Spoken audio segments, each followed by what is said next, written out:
people walk into the shop and they're like, oh my God, this whole vibe is like amazing. And I'm like, that makes me feel so good because that's what I want you to feel.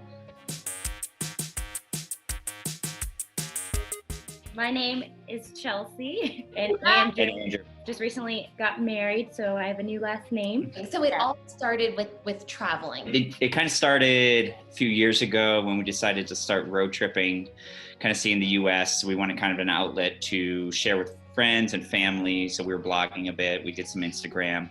Found out that it really worked for us and people enjoyed it, and we began doing kind of content branding for companies on our travels where, you know, you really strive for that picture in Big Sur, but you're not going to send somebody to Big Sur just to shoot content. But, you know, we've worked a lot of that stuff into our adventures and kind of where we were going, and proactively reached out to brands, you know, letting them know where we were going and what we were looking to do. And it turned out really well for us. During the pandemic, we actually took it to the kind of the next step, and Chelsea's always had a dream of owning and running a boutique clothing store, and opportunity kind of presented itself in the real estate here in Joshua Tree, and we were able to open a boutique, and it's been going really well for us, actually. I didn't think during a pandemic it would actually like happen. We have a great following, which is really helpful with the shop and everything, and we live in a great area where tourism is just crazy out here. People from all around the world come to Joshua Tree. So what were you doing before? Did you just quit your job and start traveling and then start taking photos? So we actually both had jobs that like allowed us to travel. What, did you start selling products online before you opened up the shop? How did that work? Yeah, we did. So initially we kind of dove into just doing kind of the e-commerce end of it, and saw that it was kind of taking off in a sense that we could definitely see a future in having a brick and mortar, and then kind of in the pandemic, literally within like 3 weeks of us launching online, we then had the opportunity to get into a brick and mortar store, and we pursued that. So we named it the Roaming Travelers because who knows, we might not always be in the desert, but right now we have a desert boho vibe, you know, like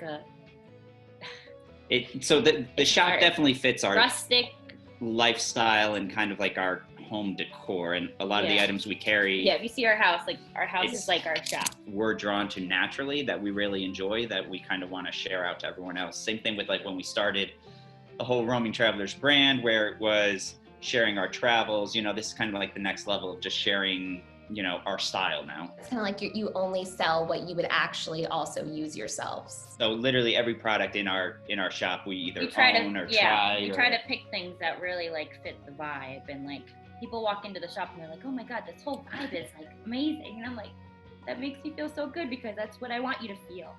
Before you even sold them, like what was the process? How does it all work? When we first started the whole like online thing, we knew we kind of wanted to break it into like 3 segments. And I think we kind of like overbuilt from the beginning, thinking that we wanted to do a line for her, for him, and for home. We tried to keep the Roaming Travelers as like the not generic, but more like kind of like the branded content and like our brand and like who we are. And then the sub accounts, you know, which are more store driven, you know, so you get the one for the guys and then one for the girls, which is more kind of like the weekly outfits and the new inventory coming in that we try to show out. And then we post more other people, like on our own profile, we usually post just us. For other people, you know, interested in, you know, building a brand and building products that you build, do you have any tips for them? Really just reach out to other people that are doing it. I mean, we've been very open with anyone that's ever like asked us how to go about something, how to go about like a wholesaling process, how to go about, you know, managing a store and things like that. Cause I mean, it really is a learning experience. And, you know, from the very beginning, I found that it's really important to support local and reach out to your people like in your community because they have your back, you have theirs. Really important, I think, to have that friendship with other people. That's what I found has been working really well because then they post about me, right? You know, like and I get out there more, which is really cool. How does it work?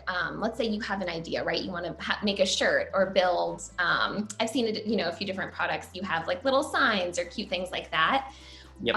You know, how would someone go about doing that? So we kind of just start on Photoshop, you know, just kind of drawing it out, or, you know, we'll start on like a literally pen and paper, kind of draw it out and then bring it into Photoshop.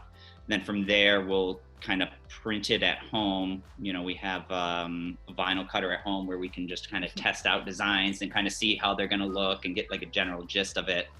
And then, you know, we'll expand on that. We'll kind of revise it and then get kind of a larger scale production.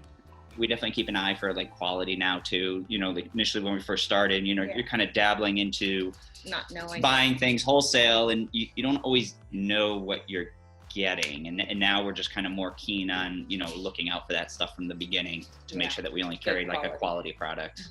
What are other marketing tools that you guys use to get the word out about your brand? That's really been our focus. It's a lot of work. Instagram it's hard. It's a lot of work. You have to stay on it every day. We try to post every day. The content, we need more content. It's have that. Like, it's definitely set. a struggle to shoot content, upload content, work at the shop, develop new products. Yeah, it's like a whole day. Is there anything that you would change about your business? You know, we're putting a lot of time into it, where there's definitely tasks that we'd like to kind of delegate out. But I think we still want to be so hands-on that we kind of have trouble delegating it out. Well, it's nerve-wracking letting someone else into this. The last thing I want to do is tag clothing, but like I feel very specific to how we tag the clothing so that it actually looks good and presentable. Tagging's the versus most annoying thing. Wow. And so did you learn all this as you went, like how to tag a piece of clothing, like how to, you know, or like were you like YouTubing it or talking to people? Well, I think it's just all like scaling. We do a lot of YouTubing. That's always been our biggest Andrew's hurdle. really good at teaching himself anything, so he's handy Andy. You're your own bosses, which I know is more work in a way, but yeah, it's definitely more rewarding. Yeah. You know, you definitely don't get it kind of in the corporate world of, you know, that reward feeling, at least, you know. Yeah, it's a little different. And I really appreciate your time. Thank you so much. It was great meeting you. Thank you. It was so nice to meet you both. Soon. Bye.